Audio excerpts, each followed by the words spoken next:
Hey everybody, welcome back to the shop. I've cut a couple of pieces of oak out of this little pretty piece of oak here. It's got a nice kind of a straight grain to it here. So we're going to try this, and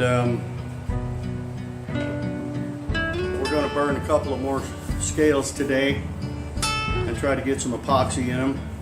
Been using Douglas fir, and it's really soft, so I have to take it after I burn it, then dry it out in the oven, then put it in the vacuum chamber and stabilize it, because fir in and of itself isn't really good material for knife scales. So we'll circumvent all of that by using this oak because it's a good hard wood, and we'll get some good deep burns in it, and hopefully and then we'll dry it out in the oven, of course, because you can't have any moisture before you pour your epoxy. But we'll get some good deep burns in it, we'll get it dried out in the oven, and then we'll mix up some more green pearl, emerald green, and see if we can't get this stuff to cure. I got some new epoxy. It's a craft casting epoxy. We'll see how that stuff sets up. Been a long bunch of trials here trying to get these scales right. She wants green scales on this paring knife. She wants the green in there, so we got to come up with green. So let's go burn some wood.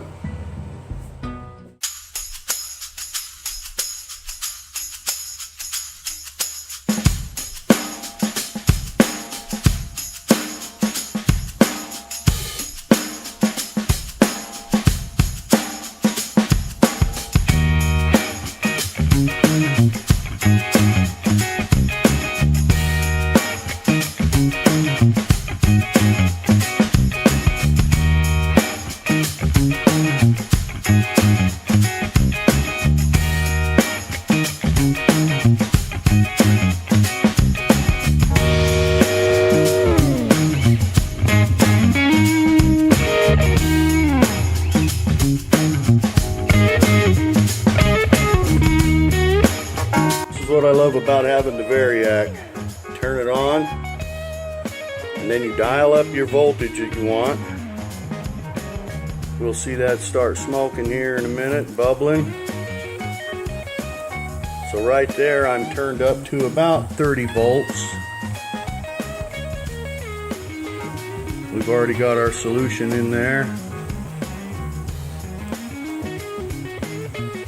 Turn it up a little more, we're up to about 35.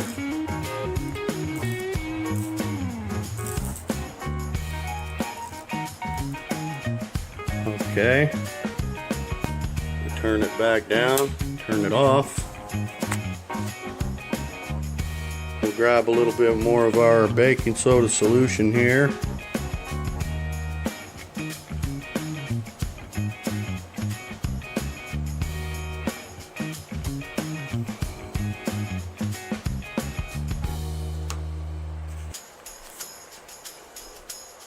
Turn it back on, and we'll turn it up slowly.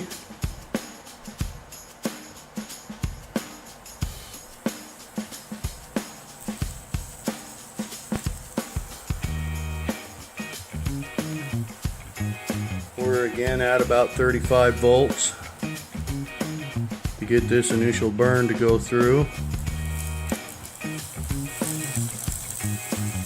And once it reaches up there,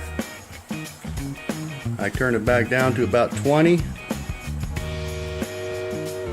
and it'll just sit here and burn. Now if you were running the full voltage like I was before I had the Variac, you had 2000 volts. It would just shoot across there, and then you'd have to turn it off because it'll kick the breaker. With this, where I can turn the voltage down where I want it, I can turn it clear down, even though we're making a full-on connection between the two there.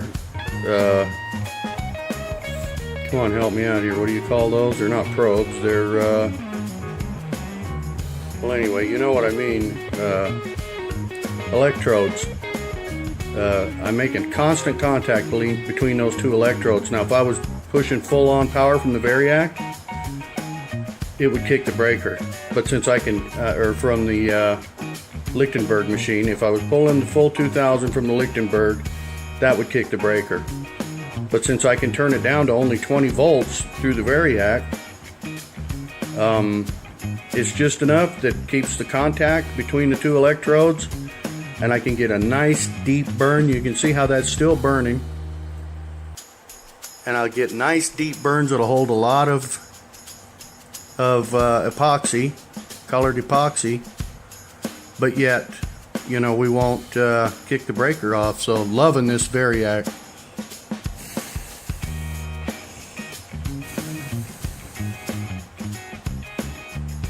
Look at it. I can just let it sit there and get a nice deep burn. Once we brush this out, this will be a good deep burn. And I've been on some of those last ones that I did. I've been grinding off the faces of them, and I realized I don't want that. I want that char to show through. So we're just going to brush these out and dry them. And I'm not going to run them over I'm not going to grind them off with the belt grinder because I don't want it that clean. So I want that charred, burnt look on there. So we're going to leave them like that. We're just going to brush out the char out of the holes, but we're going to leave the burnt spots on the wood. So I'm thinking that'll come out looking a lot nicer. She's still burning. We're getting a nice deep burn out of that. I think we're just about ready to kick it off. See, and I'll blow on it. While it's sitting there like that, I'll blow on it to help it burn a little more.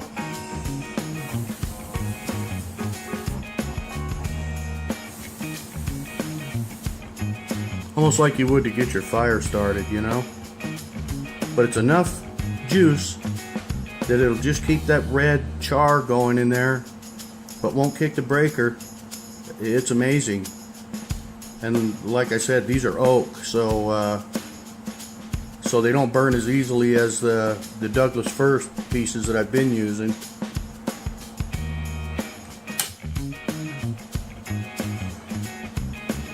So there that one is. And we're going to do the same thing with this one over here. We're going to get a little more of our baking soda solution. I've already got these wetted down here somewhat. So we'll move our probes over to this one. Our electrodes over to this one.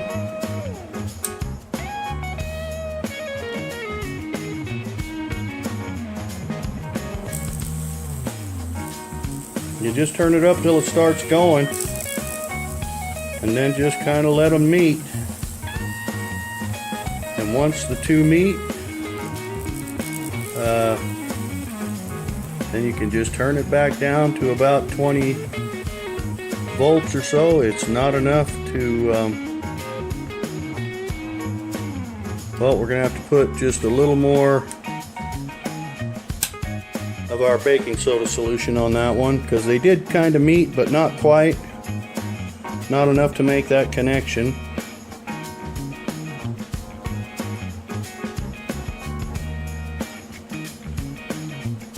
That should be enough moisture that they'll make the connection.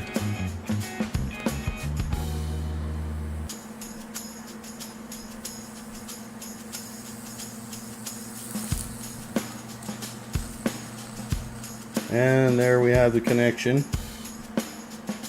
Turn our voltage back down. You can see our little pointer right here. We're at 20 volts. And it'll just sit there and hold and get a nice deep burn. I'm telling you, I love this setup for doing fractal burns on wood now. It really works nicely. I can get real deep burns. You just leave the deeper you want the burn, the longer you leave it connected like this. At 20 volts, I could leave it here all day. and it won't kick the breaker or any of that. It'll just continue to burn in that one area, and we get a nice deep burn out of it.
Guys, let's mix up some goop here.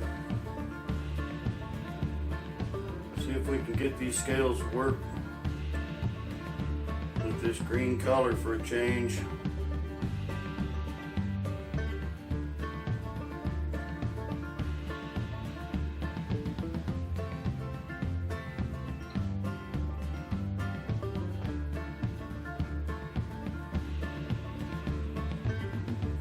So we've got 1.34 ounces of resin.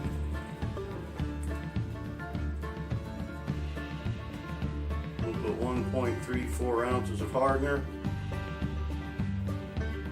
for a total of, we went a little over, I think. We've got 183 now. We should have had 168. So, but you know what? I think I'm going to leave a little extra hardener in there just to see what that does. Now let's get some of this green in there. I think I better shake this up a little first. Pretty thick, it doesn't really shake up very well, but better safe than sorry, I guess.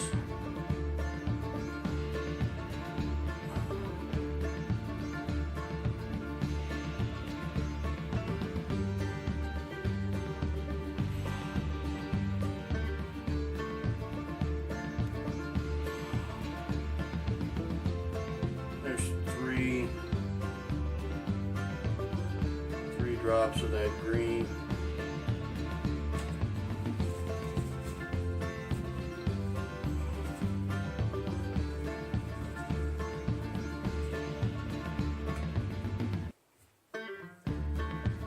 And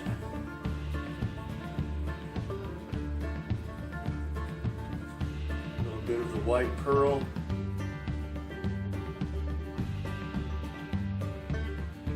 Give us our pearl look.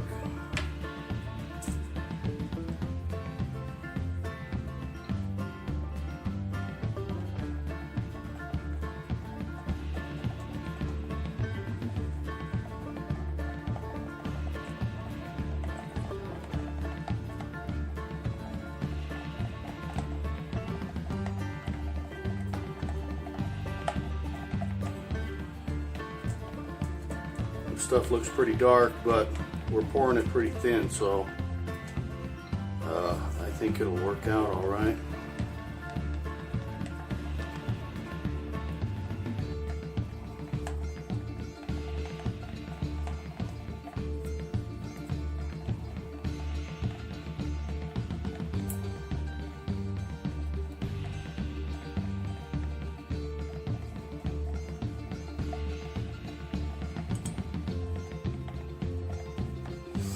heated this resin up.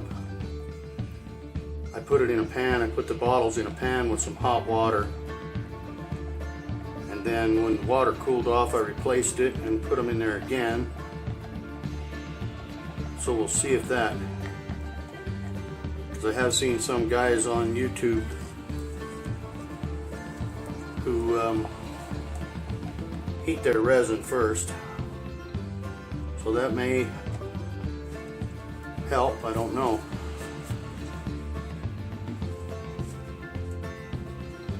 I guess we'll see here in a minute. Okay.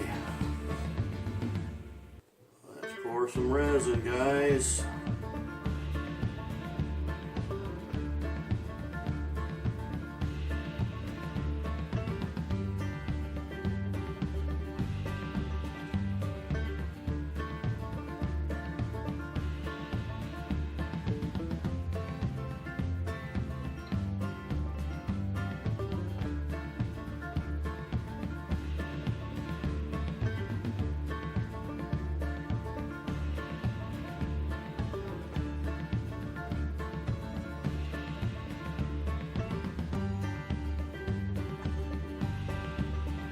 That's a pretty dark green color.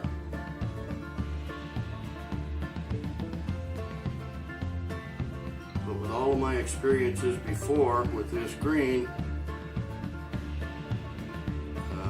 it has lightened up as it cured. So maybe this time we make it a little bit darker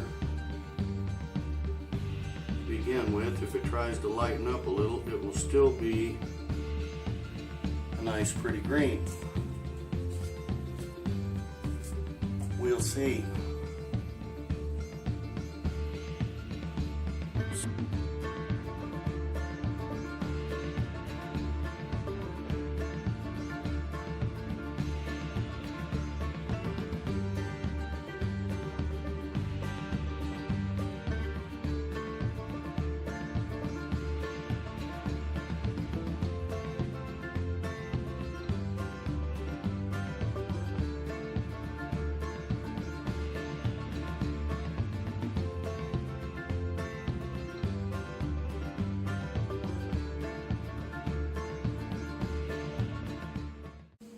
Well, so there it is, guys and gals.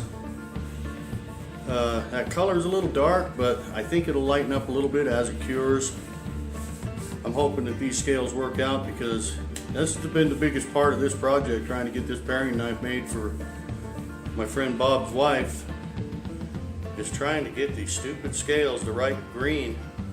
If you've been following my videos, you know I've had a hell of a struggle with this stuff. So hopefully this works out. That this new resin I'm trying says that it cures in about 24 hours. You can, if you're pouring a cast, you can demold it in 24 hours. So hopefully by tomorrow evening we'll be able to see it cured and ready to go. So we'll throw up another video as soon as that's cured, and show them to you, and we'll see what they look like. So thanks for being here, everybody. I sure appreciate y'all watching. If it wasn't for you, wouldn't need to have any reason to have a channel. So hit that subscribe button if you haven't already, and be sure and click on that little bell. You'll get notified when I put up a new video.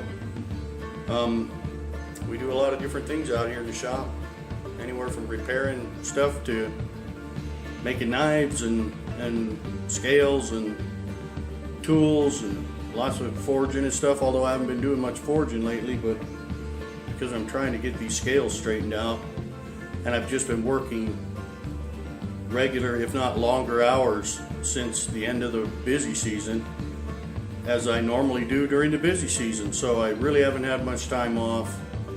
I'm working some Saturdays and that. I had to work yesterday. Today is Sunday, so I get a little chance to throw up a video. So anyway, thanks for being here. Be careful when you're working in your shop. Always wear your safety goggles and all of that. Oh, there's something I want to show y'all. Let me grab that real quick. I've been having to been having to grind without any kind of safety goggles on because I can't see what I'm doing. I have to wear my glasses, and my safety goggles that I have just don't, I can't wear them with my glasses, so I ordered this. And this is a very nice little unit. The shield doesn't fog up. It's crystal clear. I mean, this thing is like glass. Although it's Lexan or plexiglass, it's very clear. Real nice shield.